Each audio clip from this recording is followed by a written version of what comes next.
Welcome to West Baden Springs Hotel, located in West Baden, Indiana.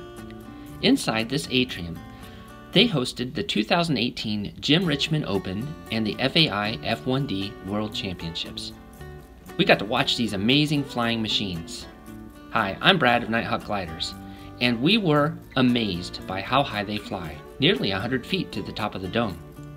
We also came here to interview this guy. His name is Josh Finn. Josh is a bit of an expert in F1D, so sit back, enjoy the interview, and let's learn something new about F1D. So we thought we'd just do a little sit down with Josh here. Let me ask you the very first question that comes to my mind. All right, so here's my question. Why?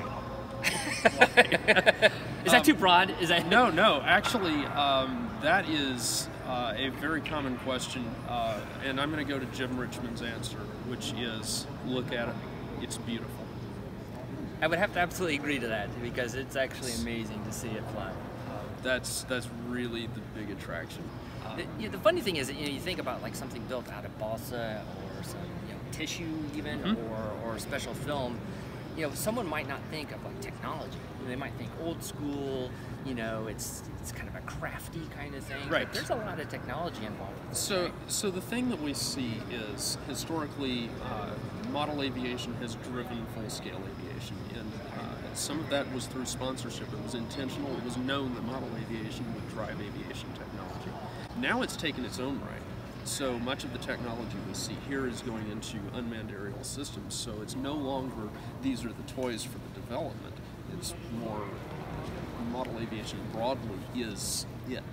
Also, the materials we use, even balsa wood, you think of that as being an old-timey material, but wind turbine cores are made with balsa. That's actually caused a balsa shortage, and they like the same density range of balsa that we like, so that's made it a little interesting. Well, pound for pound, definitely balsa is like the strongest material. Yes. And yeah, I absolutely love the material, and I've heard that pretty much right after birth you built a paper airplane. Is that correct? Is that? Yeah, I was born. I came out of the womb with a piece of paper in my hand.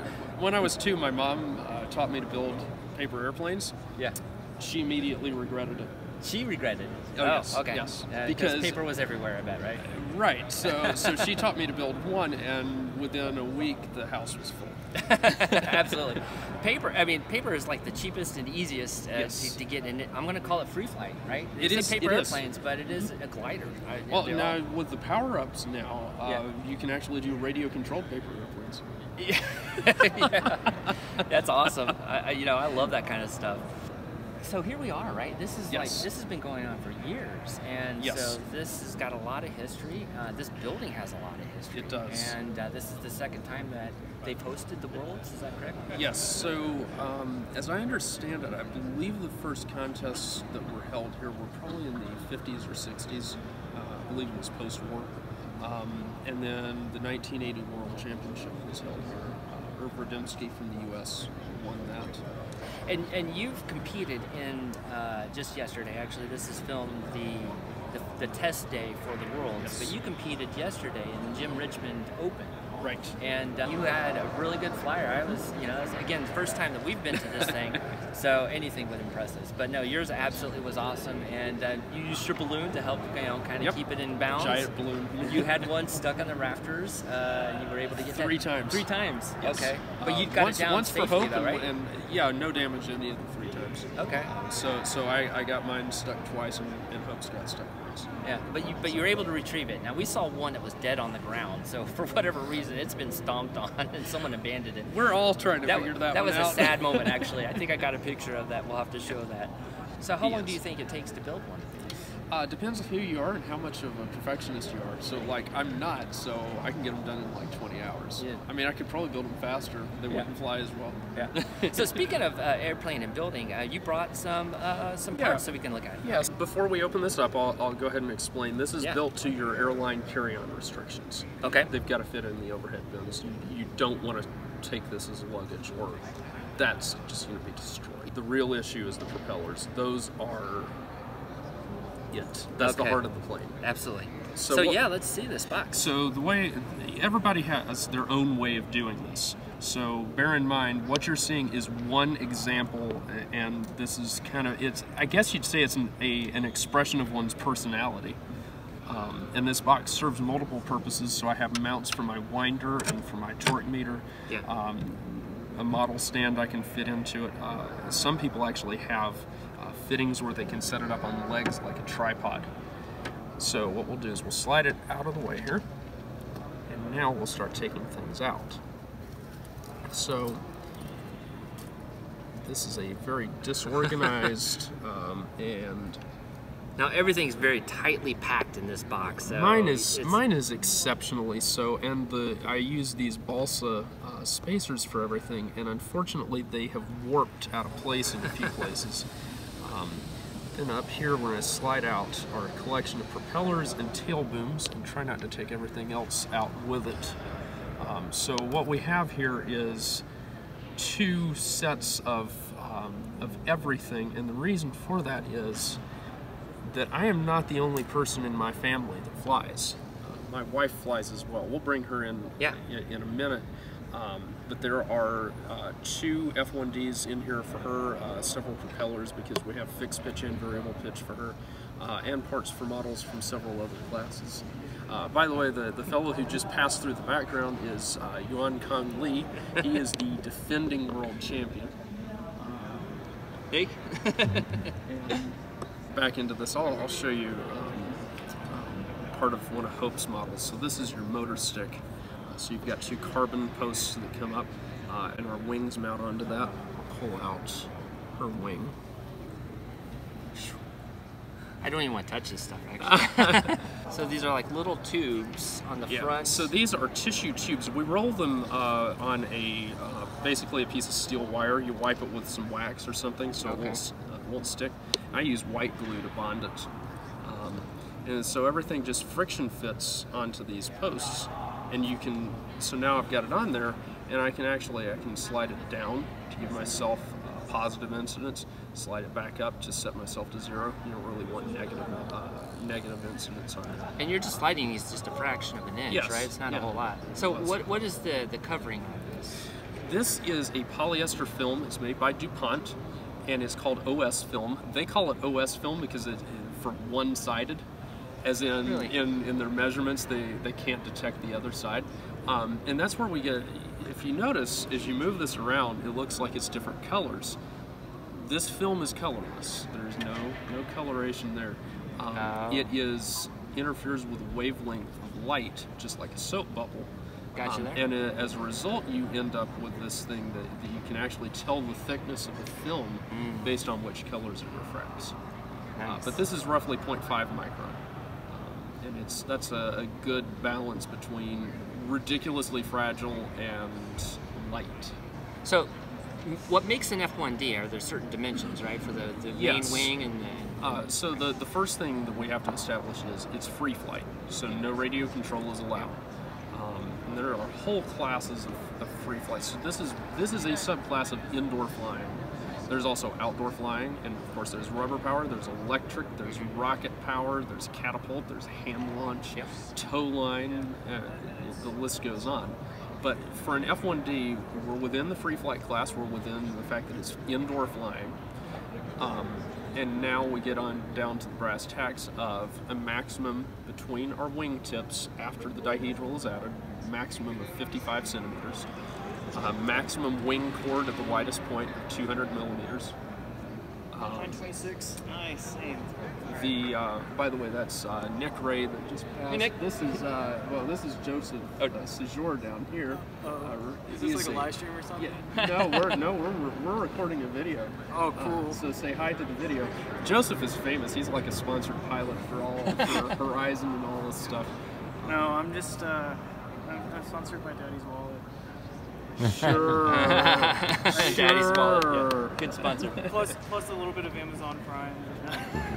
Oh my word. He's actually on the junior team. This will be his last year. He's actually doing it for the second time. Nice.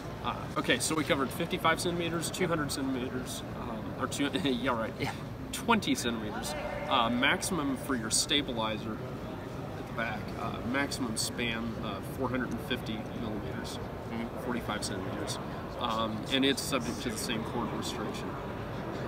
And then a minimum weight of 1.4 grams. A minimum weight of 1.4 grams. Because weight hurts you in Yes. performance. Then you have a maximum of 0.4 grams of rubber you can put on this. I mean, that's tiny. To give you an idea, I mean, we're talking about an airplane that's almost 3 feet long, and we're powering it with this. I mean, this is all we're allowed. And this is very thin, right? So Yes. what is this about, like? It's about 50 thousandths of an inch. Is that like a millimeter or 1.5? I think it's about 1.5. Yeah. So there's not a whole lot of. Yeah. But this stores enough energy to get this thing to go all the way to the ceiling yeah. and hang up there Well, for a good number of minutes and then gently float back Yeah, the down. best times in here so far this weekend have been about 26, 27 minutes. And we think that much more is possible. I don't know if the weather will support it because the conditions outside do affect in here. You know, Yeah. we can't have air conditioning or anything. These are, even if you, well, I'll give you a demonstration. So the plane's sitting right here, and I go, Yeah. and you see what just happened. So let's talk about the props. So, I mean, I think probably, and maybe you can correct me if I'm wrong, but part of the game changer at some point in time, someone said, hey, how about a variable pitch prop, and let's see if we can make this happen. So variable pitch has been around since I think the early 1930s on full-scale aircraft. Oh, really? Okay. Yeah, so it was originally based on similar restrictions, basically your efficiency range. So low pitch gives you a stronger climb, high pitch gives you better efficiency in cruise. Well, better efficiency, period. On climb, you're just looking as fast as possible. Okay. You have a full-scale aircraft. These airplanes will climb, even on that tiny rubber motor, they'll climb over 200 feet up. They Wow. will literally, they will climb that high and still have enough energy to not run out of turns on the way down. You And that would be don't wanna- twice as high as this building here. That's correct. Amazing. Yeah, it's 99 feet to the girders at the disc Wow. up there. So if we climb like that in here, we're just wasting energy. So you slow the propeller down, reduce that rate of energy expenditure, Okay. and you get up there much more slowly, and then you have all that power left to just cruise along and make it back down. So we've now put a variable pitch propeller hub in here. I don't know if it'll show up well on the camera because this is, but you can see the blades change angle slightly. So this is for higher ceilings, so we don't need a huge amount of pitch change. But that does, it's a visible difference in your RPMs when it transitions over. So once we, you know, this was kind of the standard for a while. This is an advanced propeller hub that I came up with recently. It's my design, but It's a very nice design. the thing is, we're still back to these balsa wood blades. Now, in the past few years, we've seen several people, and the first person to really show a major advantage from it is Brett Sanborn here of the United States. And these are carbon fiber molded propeller blades. So we still have a balsa spar coming out here. A lot of guys are actually using carbon spars Really? now. And they're molding those themselves as well. But this carbon outline is self-supporting. You see I put a couple holes in this one yesterday. And that won't exactly break, will it? I mean, Yep, it it will break. It'll break? Okay. Yes, you do not want to break these. They're very difficult to Are they repair. more sensitive than the balsa itself? No, they're stronger than the balsa, but the problem is when they break, and balsa, you just You hit glue it with, it. you hit it with glue Yeah. and it's fine. Yeah. These composite repairs are a much bigger issue. And we'll go ahead and show. This is for a different class. This is also an FAI class called F1R. Which, F1R. And that's Yeah, a it's- smaller version, similar yeah, basically. to F1D? Frankly, I like F1R more than I do F1D because there's only one rule other than it being a heavier than air free flight indoor model, and that's a maximum span of 35 centimeters, which is a little under 14 inches. Okay. Unlimited rubber, no minimum weight. I mean, they're pretty hardcore. How long do they fly? Actually, they fly as long as F1Ds. Wow. Actually, ultimately, I think they can fly longer. Is that because of the unlimited rubber that you can apply to Yes. that? So we're theorizing that they can probably fly like 40 minutes in a high ceiling site. Okay. Which would be- So speaking of rubber, though, you actually once said, and this was actually an interview that you had with Flight no. Test, Here it and you comes. said find rubber, or finding rubber, the good rubber, is like a good fine wine. You remember saying that? I do. I think we need to put that to the test. So to test this fine rubber of Josh's, I have one wine glass here. We're gonna put his fine rubber inside. And I have my generic box rubber. Some people say it's very, very classy. Oh, wait. It's August 23rd. It's August vintage, 2013. vintage August 29th, 2013. I don't know about that batch. Maybe. Let's just pour ourselves a glass, shall we? There we go. Oh yeah, that's some good stuff I just right don't there. know about that. All right, so we're gonna see if you can detect which is the finest rubber there is. All right, Josh, I want you to close your eyes. Okay. I'm gonna mix these glasses around. All right, here is the first one. Oh, wait. Oh, no, hold on. Here's the second glass.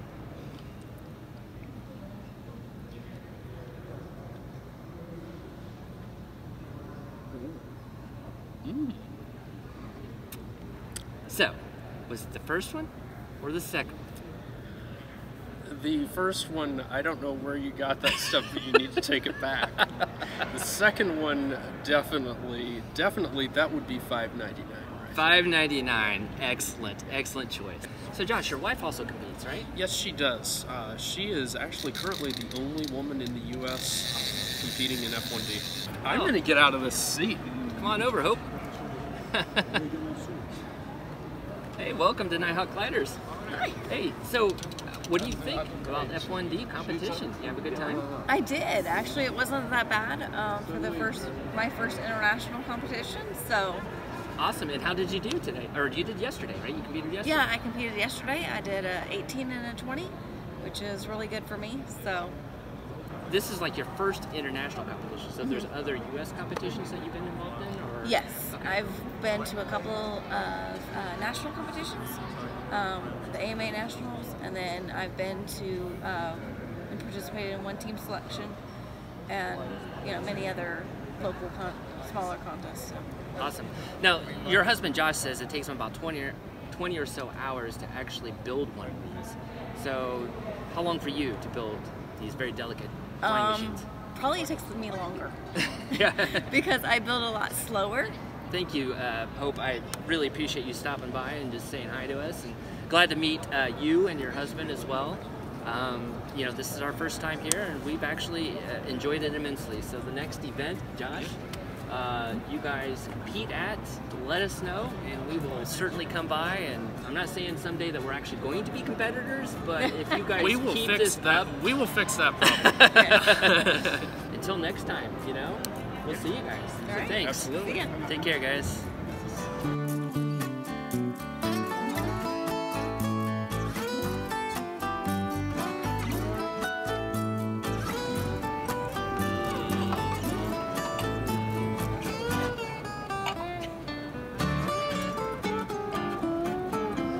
Cheers.